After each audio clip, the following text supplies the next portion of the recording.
ప్రేక్షకులకు నమస్కారం.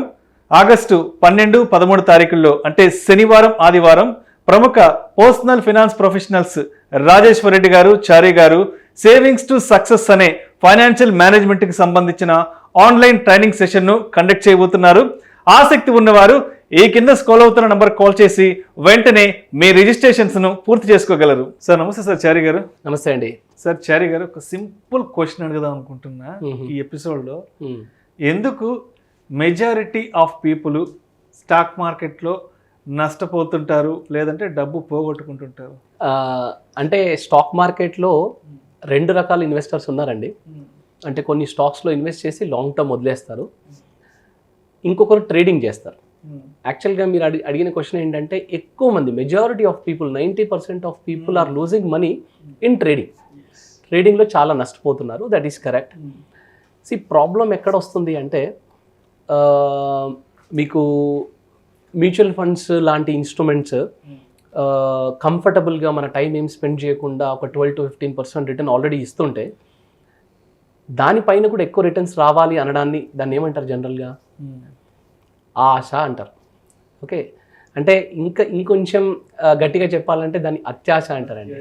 ఓకే, మీరు చూడండి, కావాలంటే మీకు కానీ నాకు కూడా కాల్స్ వస్తూ ఉంటాయి, మీకు కూడా కాల్స్ వస్తూ ఉంటాయి. ఏ స్టాక్లో పెట్టాలి, ఇది ఒక్కటే దానికి ఆన్సర్ చెప్పండి, అంతే, ఇంకా వేరే క్వశ్చన్ వద్దు.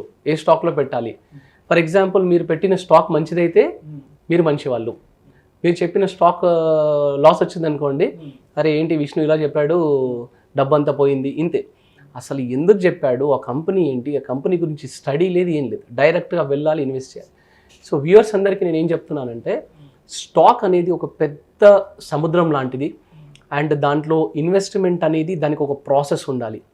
ఓకే, సో మనకు ఆల్రెడీ మన టైం స్పెండ్ చేయకుండా మంచి రిటర్న్స్ వచ్చే ఫండ్స్లో జాగ్రత్తగా పెట్టుకోవాలి. బేసిక్గా మనకి స్టాక్ మార్కెట్లో ఫైనాన్షియల్ గురు అంటే ఆయన ఒక గాడ్ ఫాదర్ లాగా చూసే వ్యక్తి వారెన్ బఫెట్. గత 60 years నుండి స్టాక్ మార్కెట్ని వెళ్తున్నాడు. సో లాంగ్ టర్మ్ ఇన్వెస్ట్మెంట్ మీద, స్టాక్ మార్కెట్ ఇన్వెస్ట్మెంట్ మీద అతని గురించి 2000 పుస్తకాలు వచ్చాయండి. 2000 పుస్తకాలు ఓన్లీ ఆయన సక్సెస్ని చెప్పడానికి 2000 పుస్తకాలు వచ్చాయి. అలాంటి వ్యక్తి. అలాంటి వ్యక్తి మనకి ఏం చెప్తున్నాడు, దానికంటూ ఒక ప్రాసెస్ ఉంటుంది. స్టాక్ అంటే ఏంటి? ఒక కంపెనీ. ఇవాళ మనం ఒక కంపెనీ స్టార్ట్ చేస్తాము, దాంట్లో మీరు ఇన్వెస్ట్ చేస్తారు, నేను ఇన్వెస్ట్ చేస్తాను, పబ్లిక్ అందరూ ఇన్వెస్ట్ చేస్తారు, గవర్నమెంట్ ఇన్వెస్ట్ చేస్తుంది. అది మార్కెట్లోకి వెళ్ళి వాళ్ళ ప్రోడక్ట్ని అమ్మి ప్రాఫిట్ జనరేట్ చేస్తుంది, ఆ ప్రాఫిట్స్ని మనకు పంచుతుంది. That is called a stock, share market, stock return. ఈ కంపెనీ గ్రో అవ్వడానికి దానికి కొంచెం టైం పడుతుంది కదండి. ఒక కంపెనీ బ్రేక్ ఈవెన్ రావడానికి ఒక 3 years పట్టొచ్చు, 5 years పట్టొచ్చు. అలాంటిది ఓవర్ నైట్లో రిటర్న్స్ ఎలా వస్తాయి? ఆ లాజిక్ ఎక్కడ మర్చిపోతున్నారు? మనకి ఎక్కడ ప్రాబ్లం వస్తుందంటే, అత్యాశ వల్ల ఇవాళ మార్నింగ్ డబ్బులు పెడితే నైట్ వరకు డబ్బులు అవ్వాలి, నైట్ మార్నింగ్ పెడితే రేపు పొద్దుగాల వరకు మనీ డబ్బులు అయిపోవాలి. ఇక్కడ ఒక విషయం గురించి మనం తప్పనిసరిగా మాట్లాడుకోవాలి చారి గారు. చాలా వీడియోస్ నాకు సంబంధించి చాలా వీడియోస్ డైలీ అప్లోడ్ అవుతుంటాయి.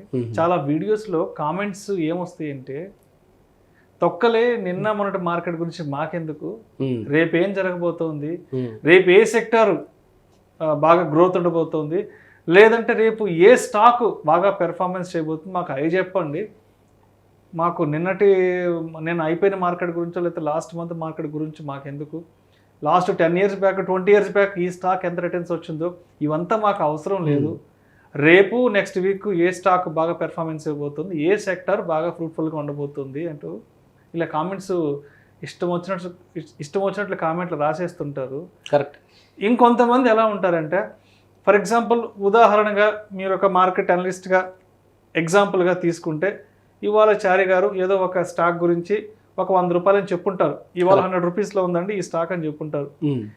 ఒక 10-15 రోజుల తర్వాత, ఒక వారం రోజుల తర్వాత ఆ స్టాక్ ఒక 90కో 80కో వెళ్ళిపోతుంది. కరెక్ట్.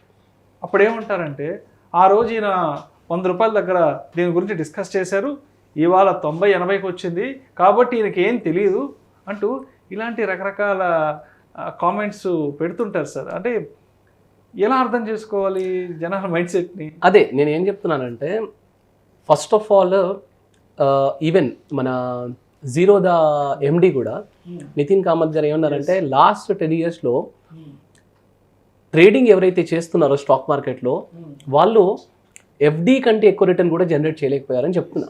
అవును. So it's a genuine statement and మార్కెట్లో క్లియర్గా కనిపిస్తుంది. అలాంటిది ఒక స్టాక్ కొనేసి అమ్మేసి స్టాక్ కొనేసి అమ్మేసి ఫస్ట్ ఆఫ్ ఆల్ మీరు ఎంత టైం స్పెండ్ చేస్తున్నారు, ఆ కంపెనీ మీరు ఎలాంటి స్టడీ చేస్తున్నారు. వారెన్ బఫెట్ ఏం చెప్తున్నాడంటే there is a process for everything.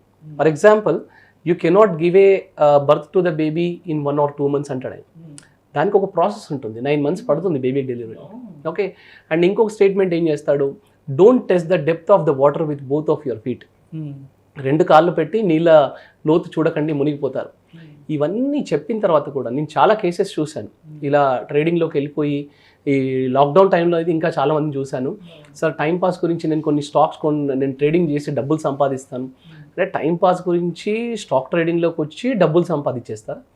So బేసిక్గా that is not correct. First of all ప్రతి ఇన్వెస్టర్ ఏం చేయాలంటే వాళ్ళ మైండ్ సెట్, నేను ఎందుకు ఇన్వెస్ట్ చేస్తున్నాను, what is the purpose of the investment. If it is only because of returns you have to give the time. మీరు time ఇవ్వాలి దానికి. టైం ఇవ్వకుండా ఏది గ్రో అవ్వదు. There is a process for everything. See for example ఒక stock process గురించి చెప్పాలంటే మీకు ఒక మ్యూచువల్ ఫండ్ ఉందనుకోండి, మ్యూచువల్ ఫండ్ వాళ్ళందరూ కలిసి ఒక కంపెనీని స్టడీ చేయాలనుకోండి, వాళ్ళ స్టడీ ఎలా ఉంటుందో మీకు చెప్తాను. లెట్స్ సే ఒక మారుతి సుజుకి లాంటి కంపెనీని ఎగ్జాంపుల్ తీసుకుందాం. సో ఫస్ట్ ఆఫ్ ఆల్ ఈ మ్యూచువల్ ఫండ్ అనగానే ఏమవుతుంది అంటే ఫండ్ మేనేజర్ కింద అనలిస్టులు అండ్ ఎకానమిస్టులు ఉంటారు. వాళ్ళ కింద వాళ్ళ టెక్నికల్ అనాలిసిస్ చేసే టీము, ఫండమెంటల్ అనాలిసిస్ చేసే టీం ఉంటారు. ఒక 30-40 members of bunch of team ఉంటారు. వీళ్ళు ఏం చేస్తారంటే ఫస్ట్ ఆఫ్ ఆల్ ఇంటర్నేషనల్గా అసలు ఏ కంపెనీస్ ఇండియాలోకి రాబోతున్నాయి, ఆ వచ్చిన కంపెనీస్ వల్ల ఈ కంపెనీకి ఏమైనా ప్రాబ్లం అవుతుందా, ఓకే వీళ్ళ నెక్స్ట్ 5 years ప్రాజెక్ట్స్ ఏంటి, ఓకే ఇంటర్నేషనల్గా రెవల్యూషనరీ చేంజెస్ ఏమైనా రాబోతున్నాయా, అంటే ఫర్ ఎగ్జాంపుల్ పెట్రోల్ నుంచి డీజిల్ నుంచి ఇంకేదైనా ఎలక్ట్రికల్ కార్స్కి ఏమైనా చేంజ్ అవ్వబోతుందా, అట్లాంటి టైంలో నెక్స్ట్ 10 yearsలో ఈ స్టాక్ ఏమైనా ప్రాబ్లం అవుతుందా.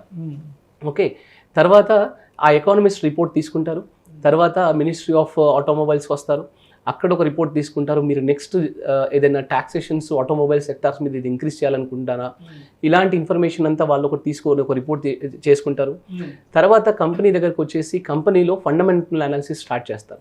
సో వాళ్ళ PE రేషియో ఎలా ఉంది, వాళ్ళు ఆల్రెడీ లాస్ట్ 20 yearsలో వచ్చిన మార్కెట్ కరెక్షన్స్కి ఎట్లా రియాక్ట్ అయ్యారు, నెగిటివ్ మార్కెట్కి పాజిటివ్గా రియాక్ట్ అయితే what is the reason behind that, ఒకవేళ పాజిటివ్ మార్కెట్కి నెగిటివ్ రియాక్ట్ అవుతే what is the reason behind that. వీళ్ళకి సబార్డినేట్స్ ఎవరు అంటే ఆ పర్టికులర్ కార్ తయారీ చేస్తున్న వాటికి ఏ కంపెనీస్ ఈ మారుతి కంపెనీస్కి సపోర్ట్ చేస్తున్నాయి, టైర్ కంపెనీస్ ఏ వాడుతున్నారు, ఏ బ్యాంక్ లోన్స్ ఇస్తుంది కార్స్ కొనుక్కోవడానికి, కీస్ ఎక్కడ ప్రిపేర్ చేస్తున్నారు, దానికి పెయింట్ ఎక్కడ వేస్తున్నారు, ఆటో ఇన్సూరెన్స్ ఎక్కడ యూస్ చేస్తున్నారు, ఒకవేళ ఆ చుట్టుపక్కల కంపెనీస్కి ఏమైనా ప్రాబ్లం అవుతే ఈ పర్టికులర్ కంపెనీకి ఏమైనా ప్రాబ్లం అవుతుందా ఫ్యూచర్లో. ఓకే, ఈ ఫండమెంటల్ అనాలిసిస్ అంతా చేస్తారు. చేసి టెక్నికల్ అనాలిసిస్లోకి వెళ్తారు. వాళ్ళ నెంబర్స్ ఏంటి, ప్రాఫిట్ అండ్ లాస్ ఏంటి, సో మార్కెట్ కరెక్షన్స్కి ఎట్లా రియాక్ట్ అయింది, ఇవన్నీ చేసి అప్పుడు డిసైడ్ చేస్తారు. నా దగ్గర ఉన్న 10,000 crores నుంచి ఒక 500 crores ఈ కంపెనీలో పెట్టొచ్చు. పెట్టిన తర్వాత నేను రెగ్యులర్గా దీన్ని మానిటర్ చేసుకుంటూ ఇది బాగుంటే కనుక దీని ఫండమెంటల్ అనాలిసిస్ కరెక్ట్గా వెళ్తుంటే కనుక దాన్ని ఇంక్రీజ్ చేసుకోవడము, లేదంటే తర్వాత దాన్ని డిక్రీజ్ చేసుకోవడము, ఈ ప్రాసెస్ ఫాలో అవుతుంటారండి. బేసిక్గా ఒక స్టాక్ కొనాలంటే దాన్ని లాంగ్ టర్మ్ అనాలిసిస్ చేయాలంటే ఇంతమంది కలిపి ఇంత పెద్ద అనాలిసిస్ చేస్తున్నారు. అలాంటిది ఒకరు కాల్ చేసి ఈ స్టాక్ కొనాలి ఆ స్టాక్ కొనాలని కొనడం అమ్మడం వల్ల, ఆ ట్రేడింగ్ చేయడం వల్ల మాత్రం రిటర్న్స్ జనరేట్ అవ్వవు. మీరు ఏ ఉద్దేశంతో అయితే స్టాక్ ట్రేడింగ్లో ఇన్వెస్ట్ చేయాలనుకుంటున్నారో ఆ ఉద్దేశమే రాంగ్ యాక్చువల్గా.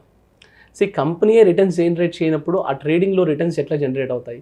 ఓకే, దానికి కూడా ఒక ప్రాసెస్ ఉంది, కానీ ఇలాంటి ఫండమెంటల్ ప్రాసెస్ ఎలాగైతే ఫాలో అవుతున్నారో ఆ ట్రేడింగ్ చేసేవాళ్ళు కూడా. ఇప్పుడు 90%, 95% ఆఫ్ ట్రేడింగ్ చేసే వాళ్ళు ఏంటి, ఆల్రెడీ ఉద్యోగాలు చేస్తున్న వాళ్ళు, అంటే 8 గంటలు 10 గంటలు ఆల్రెడీ సాఫ్ట్వేర్ కంపెనీకో ఇంకో కంపెనీకో ఆల్రెడీ వర్క్ చేస్తున్న వాళ్ళు ఆ టైం కాకుండా జస్ట్ 3 o'clock లోపల 1-2 hours టైం స్పెండ్ చేసి నేను 1000 రూపాయలు సంపాదిస్తాను 2000 సంపాదిస్తానంటే, ట్రేడింగ్లో 1 కోటి రూపాయలు సంపాదించిన వాళ్ళు, అంటే ఒక 2 yearsలో 1 కోటి రూపాయలు సంపాదించిన వాళ్ళు జస్ట్ 6 months లోపలే ఆ 1 crore మొత్తం పోగొట్టుకున్న వాళ్ళు చాలామంది ఉన్నారు. ఎందుకంటే they are not following the fundamental process. So నేను అందరు ఇన్వెస్టర్స్కి నేను ఏం చెప్పాలనుకుంటున్నానంటే, ఫస్ట్ ఆఫ్ ఆల్ స్టాక్ మార్కెట్కి ఇన్వెస్ట్మెంట్కి వెళ్తే మీ 100 రూపాయలలోంచి ఎంత ఇన్వెస్ట్ చేయాలనుకుంటున్నారు. ఒకవేళ మ్యూచువల్ ఫండ్ లాంటి ఇన్స్ట్రుమెంట్ అయితే కనుక మీరు 50, 60, 70 వరకు మీ గోల్స్ని పెట్టుకొని ఇన్వెస్ట్ చేసుకోండి, పర్వాలేదు. స్టాక్లో ఇన్వెస్ట్ చేయాలనుకుంటే 5 to 10 rupees of your portfolio invest చేయండి. దాన్ని కూడా లాంగ్ టర్మ్ ఇన్వెస్ట్మెంట్ లాగా ట్రీట్ చేయండి, లాంగ్ టర్మ్ ఇన్వెస్ట్మెంట్కి చేయండి. అంతేగాని స్టాక్ ట్రేడింగ్లోకి వెళ్ళిపోయి డబ్బులు వేరే వాళ్ళకి ఇచ్చి థర్డ్ పార్టీ కంపెనీస్కి వెళ్ళి అది నష్టపోవడము ఇదంతా చాలా చాలా భయంకరంగా ఉందండి మార్కెట్లో. సో చాలా జాగ్రత్తగా ఉండండి స్టాక్ ఇన్వెస్టర్స్ అందరూ అని మాత్రం నేను చెప్తాను. స్టాక్ ఇన్వెస్టర్స్ లాస్ అవ్వడానికి మెయిన్ రీజన్ మాత్రం మీరు అడిగిన క్వశ్చన్కి ఆన్సర్ ఏంటంటే the only reason is they are running towards the returns గురించి పరిగెట్టుకుంటూ వెళ్తున్నారు. ఈ ఆశ అత్యాశ అనేది తగ్గించుకుంటే చాలా మంచిదండి. థ్యాంక్ యూ సో మచ్ చారి గారు. చాలామంది స్టాక్ మార్కెట్లో నష్టపోవడానికి ఎటువంటి విషయాల పట్ల సరైన అవగాహన లేకపోవడం వల్ల నష్టపోతున్నారు అనే ఇటువంటి రకాల అంశాల గురించి చాలా సుస్పష్టంగా చాలా క్రిస్టల్ క్లియర్గా మీ విశ్లేషణ తెలియజేశారు. Thank you so much sir. Thanks అండి.